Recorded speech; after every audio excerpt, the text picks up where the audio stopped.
Hello guys, आज हम एक नए वीडियो के साथ फिर से आपके लिए आए हैं। और आज जो हमारी सीरीज चल रही थी बीजीय व्यंजक की, तो उस सीरीज में आज हमारा एकदम नया फ्रेश टॉपिक आया है, मोनोनोमियल मल्टीप्लिकेशन यानी कि गुणन। अभी तक हमने नॉर्मल बीजीय व्यंजक का बेसिक जोड़ और बाकी पढ़ा था, यानी कि एडिशन एंड सब्सट्रैक्शन पढ़ लिया। अब बारी है मल्टीप्लिकेशन की। और मल्टीप्लिकेशन भी बहुत है, एक पदी का गुणन होगा, फिर एक पदी को द्विपद से गुणा करना पड़ेगा, फिर बहुपद को बहुपद से गुणा करना पड़ेगा, द्विपद को द्विपद से भी गुणा करना पड़ेगा। बहुत सारा आगे हमारे पास आने वाला है। तो आज हम जो पढ़ रहे हैं वो सिंपल सा पढ़ रहे हैं, मोनोनोमियल का गुणन पढ़ रहे हैं। मोनोनोमियल का गुणन हम पढ़ रहे हैं, यानी कि एक पद को एक पद से गुणा करना। आपको दिख रहा होगा सामने कि आज का हमारा टॉपिक क्या है। तो ये आप टॉपिक आज हम पढ़ेंगे, बहुत ही आसान सा है। कुछ एग्जांपल आपको स्क्रीन पे नजर आ रहे होंगे, 3x इंटू 2x। तो आपको तो पता है एक पद कैसा होता है, जिसमें सिर्फ और सिर्फ एक पद होता है। 3x जैसे कि इसमें एक पद है और इनके बीच में मल्टीप्लीकेशन का यानी कि गुणन का चिन्ह लगा हुआ है। गुणा के बाद में क्या आया है, किस प्रकार से आया है, छोटा सा आप देख सकते हो। और रूल भी लिखा हुआ है। जब आगे हम जो क्वेश्चन करेंगे, उन क्वेश्चनों को जो मोस्ट इम्पोर्टेंट जो पार्ट होगा ना, वो ये रूल ही होंगे। अगर ये रूल आपने अगर समझ लिए ना, तो आपका कोई भी प्रश्न गलत नहीं होगा। क्या लिखा हुआ रूल में, मल्टीप्लीकेशन कोफिशिएंट। मल्टीप्लीकेशन कोफिशिएंट यानी कि गुणांकों का गुणा, यानी कि अब हमने पिछले वीडियो में देखा था कि क्या होता है गुणांक। जो संख्यात्मक मान होता है वो गुणांक होता है, पहले उनको हमें गुणा करेंगे। फिर क्या लिखा, सेम वेरिएबल एड पावर, यानी कि जो सेम वेरिएबल यानी कि एक्स एक्स होना, वाई वाई होना या जेड जेड होना, इतना तो आपको पता ही है। वेरिएबल्स समान वेरिएबल्स होंगे, समान लेटर्स होंगे, उनकी जो पावर्स आती हैं गुणन में। हम जोड़ और बाकी में क्या कर रहे थे, हम एज इट इज उसको रख रहे थे। अब क्या करेंगे, हम उनका गुणा करेंगे, यानी कि सेम वेरिएबल्स होगा वो क्या हो जाएगा, गुणन, यानी कि उनकी पावर को, उनके घातों को हम जोड़ देंगे। और अगर डिफरेंट वेरिएबल भी आ जाए, जैसे कि यहाँ पे एक्स वाई आया हुआ है, तो ऐसी स्थिति में क्या करेंगे, हम उनको ऐसा कैसा, अगर इसके जैसा कोई और है तो वहां पे पावर लिख देंगे, और उसके जैसा अगर नहीं है तो हम उसको ऐसा का ऐसा लिख देंगे। ये छोटा सा इसकी ब्रीफिंग है कि इस वीडियो में हम क्या क्या पढ़ेंगे, उसके बारे में छोटा सा ब्रीफिंग हमने किया। तो चलो पढ़ते हैं। तो क्या पढ़ेंगे आज हम, एक पद को एक पद से गुणन, यानी कि मोनोनोमियल को मोनोनोमियल से गुणन। इतना तो आपको आता ही है, 2 को 3 से मल्टीप्लाई करने पर कितना आता है, 6 आता है। 2x गुना 3x आ जाएगा। अब देखो ये एक पदी है और ये एक पदी है, इनके बीच में क्या हो रहा है, गुणन हो रहा है। तो यहाँ पे कोफिशिएंट को क्या कर दिया, गुणा। 2 और 3 को गुणा करने पर कितना आया, 6 आया। अक्ष को अक्ष से गुणा करना है। वेरिएबल्स को ऐसा हम जोड़ बाकी में कर रहे थे, वे थोड़ा ध्यान से सुनना बात को। वेरिएबल्स को ऐसा कैसा लिख रहे हैं, लेकिन गुणन में वेरिएबल्स का गुणन होता है। और वो गुणन किस प्रकार से होता है, उनकी पावर को जोड़ देंगे। जैसे कि देखो यहाँ पे x की कोई भी पावर नहीं होती, जिसकी कोई भी पावर नहीं होती उसकी पावर कितनी छुपी हुई होती है, 1। तो ये देखो ये 1 और ये 1 कितने हो गए, 2, यानी कि इनकी पावर को हम जोड़ देंगे तो इसका आंसर आ जाएगा 6x की घात 2। आया समझ में। तो हिंट्स वापस से आपको रिवाइज कराते हैं। गुणांकों को, यानी कि जो संख्यात्मक मान होंगे, पहले हम उनको गुणा करेंगे। अगर समान चर है तो उनकी घातों को हमें जोड़ देंगे, और असमान चर है उसको ऐसा का ऐसा लिख देंगे।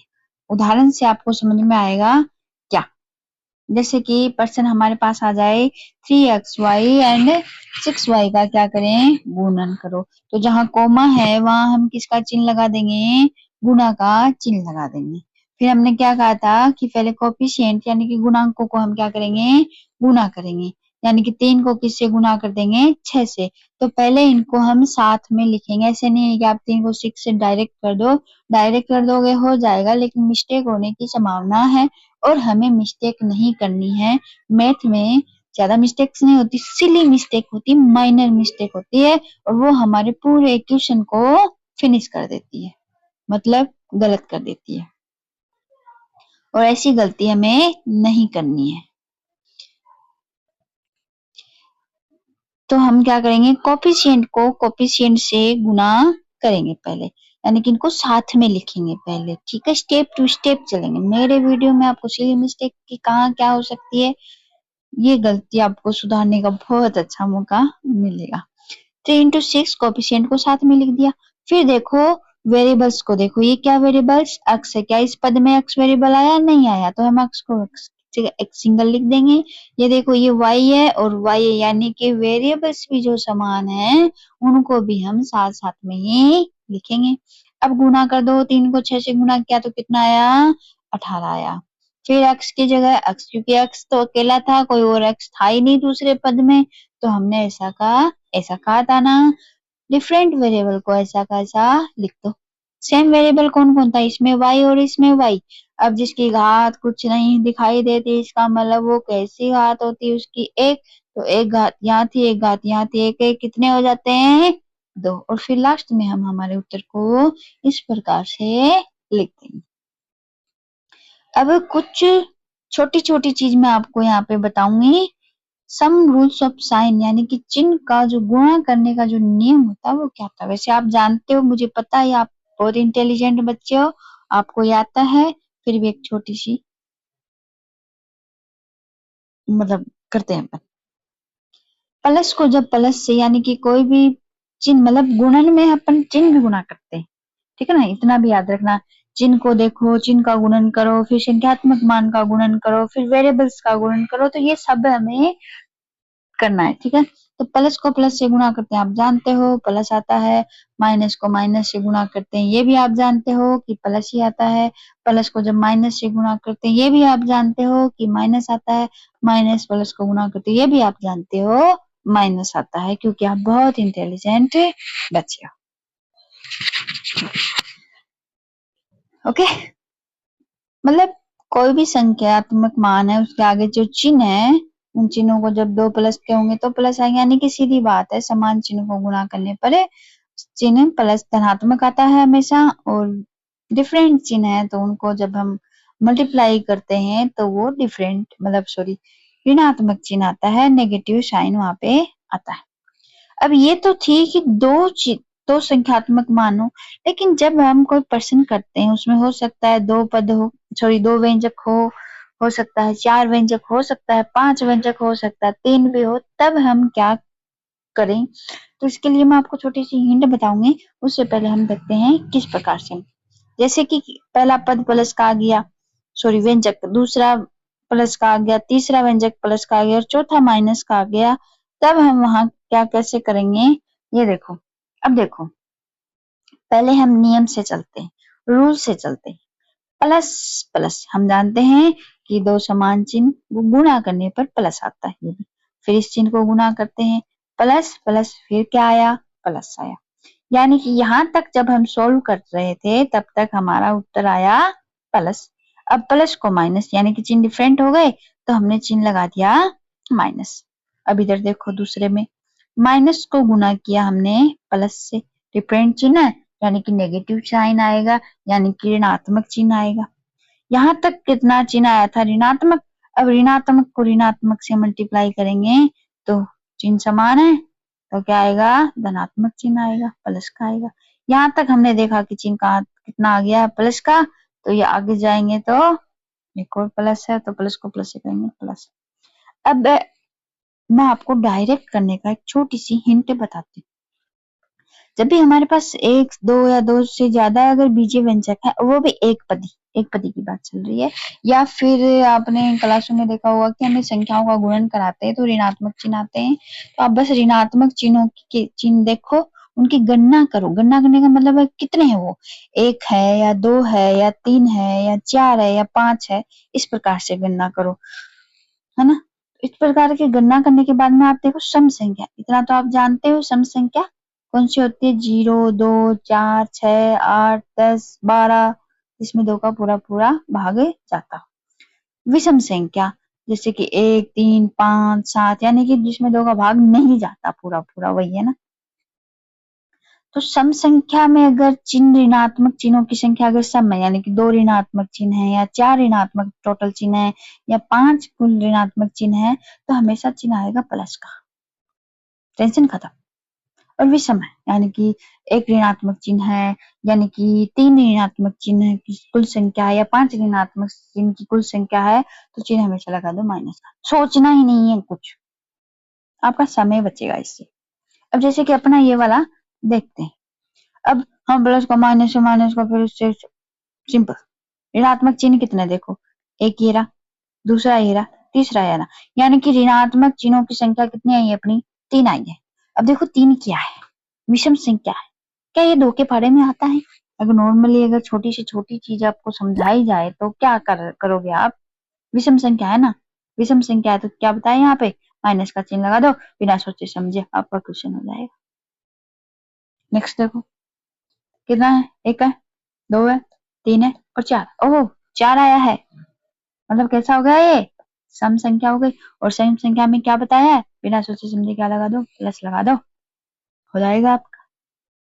आ रहा है समझ में? आ रहा है तो वो लाइक का चिन्ह जरूर करो, अगर आप वीडियो देखते हो तो वीडियो देखोगे नहीं तो आपको कैसे पता चलेगा कि समझ में आ रहा है नहीं आ रहा, समझे?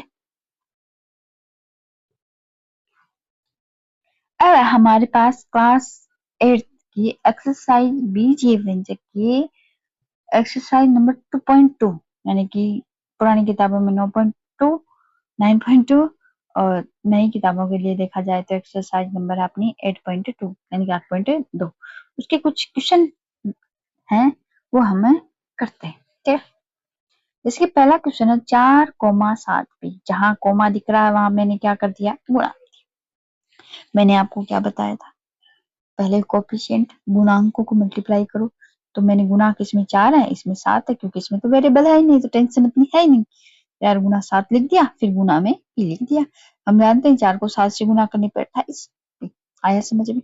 चलो दूसरा प्रश्न देखते हैं, माइनस का 4p 7p क्यों। सबसे पहले स्टेप है कोमा की जगह किसको लगा दो, गुना सबसे पहले ही। फिर क्या करना है, हमें कोफिशिएंट को कोफिशिएंट के साथ लिखना है, समान वेरिएबल को समान वेरिएबल के साथ लिखना है और डिफरेंट वेरिएबल को अलग लिखना है। ठीक है, आ रही है बात समझ में? फिर -4 था पहला कोफिशिएंट, दूसरे जो व्यंजक का कोफिशिएंट था वो 7 था, हमने इनको साथ में लिख दिया गुना लगा के। यहाँ पर वेरिएबल p था और यहाँ पर भी वेरिएबल p था, हम जानते हैं p तो p सेम सेम, इतना तो आता है आपको, p and p Guna p साथ में लिख दिया। एक बार हम साथ में लिखने का काम है कर रहे हैं, और क्यों है यहाँ पे, क्यों नहीं था यहाँ पे है, तो मैंने सिंगल लिख दिया है। मल्टीप्लाई गुना का चिन्ह लगाया है, 4 को 7 से गुना करने पर 28 आता है, और चिन्ह की संख्या माइनस की कितनी है, 1 है। तो जब 1, 3, 5, 7 चिन्हों की संख्या होगी टोटल माइनस की, तो माइनस का चिन्ह आएगा। अब देखो जब सेम वेरिएबल है, क्या हिंट थी यहाँ पे, देखो हिंट फिर से आपके सामने रखी गई है। ये इसी एक वीडियो में इस हिंट को मैंने 3 बार लिखा है ताकि आपके दिमाग में फीड हो जाए ये चीज। गुणांकों का गुणन, समान चर की घात को जोड़ना है, यानी कि अब पी हम ये तो समझ गए भाई ये तो समान चर है।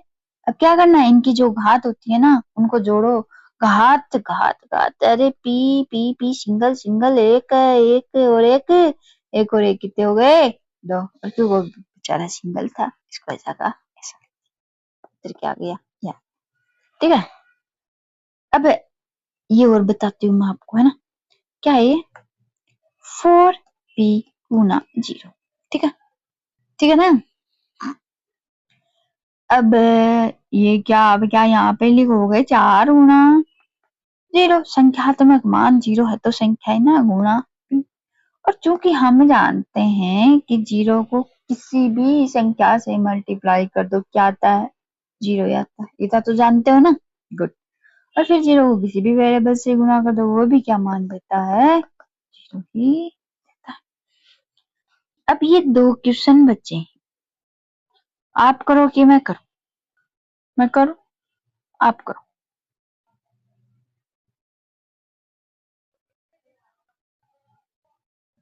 आप करके मेरे को इन दोनों का आंसर दोगे, ठीक है। मेहनत, कुछ मेहनत मेरी, कुछ मेहनत आपकी, किसकी? देखने वालों की, पढ़ने वालों की। चलो नेक्स्ट जो हमारा प्रश्न है वो दूसरा इस प्रकार से दिया हुआ है कि आयत की लंबाई चौड़ाई दी हुई है और आयत का क्षेत्रफल हमें ज्ञात करना है। उसके लिए कुछ 3 एग्जाम्पल मैंने यहाँ लिखे हैं, बाकी 2-3 और हैं, वो आप देख लेना, पढ़ने वाले किताब में देख लेना। तो ये चीज हम 6 क्लास से नहीं, उससे पहले क्लासों में शायद पढ़ते आ रहे हैं कि आयत का क्षेत्रफल होता है लंबाई इंटू चौड़ाई, लंबाई गुना चौड़ाई। यहाँ पे हमें कोमा दे के, ये एक है, ये दूसरा है, ये तीसरा, कोमा दे के ये बताना चाह रहा है जो पहला है ये लंबाई है, दूसरा है ये चौड़ाई, ये लंबाई, ये चौड़ाई, ये लंबाई, ये चौड़ाई। तो हमने पहला प्रश्न किया पी कोमा क्यू, यानी कि यहाँ पे जो पहले लिखा हुआ वो लंबाई है और बाद में लिखा हुआ वो क्या है? चौड़ाई है। क्योंकि हम जानते हैं आयत का क्षेत्रफल लंबाई गुना चौड़ाई, लंबाई की जगह पी बीच में लगा दिया, गुना क्यू साथ में हो गया पी क्यू। एक और करते हैं, कौन सा करें? लास्ट वाला करते हैं। 20 x की घात 2 5 y की घात 2, यानी कि आप यहाँ पे समझ चुके हो कि लंबाई कितनी है हमारी। लंबाई यहाँ पे 20 x की घात 2 है और चौड़ाई कितनी है अपनी यहाँ पे 5y। राइटिंग अच्छी नहीं है ना। और चूंकि हम जानते हैं आयत का क्षेत्रफल कितना होता है, लंबाई गुना चौड़ाई, यानी कि 20 x की घात 2 ये लंबाई हो गई, बीच में गुना चौड़ाई 5y की घात 2। और गुणा करने का नियम क्या था? पहले संख्यात्मक मानों का गुणा, फिर समान चर की घातों को जोड़ना और फिर समान चर लिखना। तो यानी कि कोफिशिएंट गुणांक कौन है? 20 और 5 किसे कहते हैं? गुणांक। वेरिएबल के गुणा में जो संख्यात्मक मान होता है वो गुणांक कहलाता है। गुणा अक्स इसमें था ही नहीं, अक्स की घात 2 ऐसे कैसे लिख दो, और गुणा में y की घात 2 ऐसे, 20 को 5 से गुणा करने पर 100 गुणा अक्स की घात 2 गुणा y की घात 2, यानी कि 100 अक्स की घात 2 y की घात 2। खत्म। एक प्रश्न में कुछ प्रश्न आपके लिए, एक आप ही करना। फिर हमारा नेक्स्ट तीसरा प्रश्न है जो हमारा है किताब के अनुसार, उसमें सारणी दी हुई है, ठीक है। तो वो आप कर लेना मल्टीप्लाई ऊपर से नीचे दाएं बाएं करके। चौथा प्रश्न भी इसी प्रकार से है और ये 5वां प्रश्न के कुछ प्रश्न हम लेके आए, आप देखो, क्योंकि फिर सारे प्रश्न बताने पे आपकी मेहनत कहाँ होगी फिर। चलो हम इसके कुछ उदाहरण क्वेश्चन और करते हैं। जैसे कि ये दिया हुआ था पहला X Y comma Y Z X, मैंने कहा जहां जहां आपको कोमा दिखा हुआ वहां आपको क्या लगा देना? गुना लगा देना। फिर मैंने कहा संख्यात्मक मान यानी गुणांक को। अब तुम्हें पता ही है यहाँ पे तो गुणांक कोई है ही नहीं। एक बात बताइए, क्या यहाँ पर गुणांक? मैं आप लोगों के लिए एक प्रश्न छोड़ रही हूँ, कौन बताएगा कि यहाँ पर गुणांक कितने हैं? एक्स वाई के गुना में क्या कोई संख्या है? क्या कोई छुपी हुई संख्या है? ध्यान से बताना, गौर से। चलो वेरिएबल समान है, एक्स ये रहा, एक्स ये रहा, साथ में लिख दिया, वाई वाई साथ में लिख दिया, जेड जेड कितने हैं? जितने भी हैं उतने साथ में गुणा के रूप में लिख दो। ये एक्स की घात कुछ नहीं है, मतलब एक एक है तो एक और एक प्लस जोड़ दिया, घातों को जोड़ दिया, घातों को जोड़ दिया, एक और एक कितने हो गए? दो दो दो, फिर इनको साथ में हमने लिख दिया। अब यहाँ पे आइए, आइए आइए, एक एक गुणा में कोई संख्यात्मक मान छुपा है क्या? छुपा है, बता, 0 छुपा है कि 1 छुपा है कि 2 या 3? छुपता हो क्या होता है? चलो आगे देखते हैं। ए, क्या मैं सही कर रही हूँ बच्चों? मैं सही नहीं कर रही हूँ। पहले संख्यात्मक मानो, यहाँ पे कोई संख्या नहीं दिख रही है, पता करो क्या संख्या है यहाँ पर। और हमें जो संख्या दिख रही है वो लिखते हैं पहले, 2 गुणा 3 गुणा, अच्छा ये रही 2 ये रही 3 ये 6, क्योंकि हम जानते हैं संख्यात्मक मानों गुणा करते हैं। फिर समान वेरिएबल को, जैसे कि ए यहाँ पे है, यहाँ पे नहीं है, यहाँ पे नहीं है, यहाँ पे, तो ए गुना ए। फिर देखो बी यहाँ पे है, बी यहाँ पे है, बी गुना बी। फिर देखो सी यहाँ पे है, सी यहाँ पे, गुना सी। अब तो संख्यात्मक मानों को अलग कोष्टक में, ओहो गलती कर दी ना बच्चों, ये पूरा आएगा, सॉरी, कभी कभी मेरे से भी हो जाती है। ए ए सेम वेरिएबल को कोष्टक में ले लो बीबी। ओ सी कहाँ भाग गया। ओके, गुणा तो आपका आता है, 2 को पहले 3 से गुणा करो, कितना आया 6। 6 को फिर 6 से गुणा करो, कितना आया 12। 12 आया क्या? अच्छा 36। 6 को 6 से गुणा करने पर जोड़ मत देना, 2 3 5, 5 और 6 11 उत्तर लिख दो, गलत है ये। Silly mistakes, very big mistake.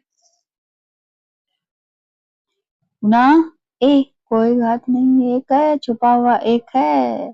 ए की घात 2, बी की घात 2, सी की घात 2, 36। ए की घात 2, बी की घात 2, सी की घात 2, और ये हमारा फाइनल आंसर हो। ठीक है, चलो नेक्स्ट और करते हैं। जो संख्यात्मक मान है उनको पहले, अब आप कहोगे कि मैं यहाँ पर संख्यात्मक मान तो है ही ना, नहीं है, छुपा हुआ है वो, आप देखो क्या है। चलो नहीं दिखाई दे रहा है, चलो छोड़ो। एक बात और, ऋणात्मक चिन्ह है यहाँ पे है, ये एक ये रहा ऋणात्मक चिन्ह यहाँ पे नहीं है। अगर एक ऋणात्मक संख्या होगी, कुल ऋणात्मक चिन्हों की कुल संख्या कितनी, एक। एक यानी कि विषम संख्या, विषम संख्या यानी कि चिन्ह हमेशा माइनस का है, ध्यान नहीं देते तुम पढ़ते हो। अब m यहाँ है, m यहाँ है, m यहाँ लिख दो भाई, m गुना n, n गुना n गुना पी पी पी पी, तो एक ही है। अच्छा क्या करेंगे, समान वेरिएबल्स को कोष्टक में लेंगे। ठीक है, एक बात बोलूं, ऐसे मत लगा देना, मतलब ऐसा लिखा हुआ है और तुम क्या करो, देखने में अच्छा नहीं लग रहा। काटने को काट तो सकते हो, पर मैं काटना नहीं चाहती ना। चलो चलो, माइनस कीजिएगा माइनस। अब देखो हम कितने, एक घात, 2 घात, 3 घात, घातों को जोड़ दो, एक प्लस एक गुना एन, एक प्लस एक गुना पी की घात कितनी, एक। एम की घात एक और एक कितने हो गए, 3 हो गए, एक और एक 2 होते हैं पी। अब इनको क्या कर दो आप, साथ में लिख दो, एम की घात 3, एन की घात 2। ठीक है बच्चों, बाय, पढ़ो बच्चों पढ़ो, बाय बाय।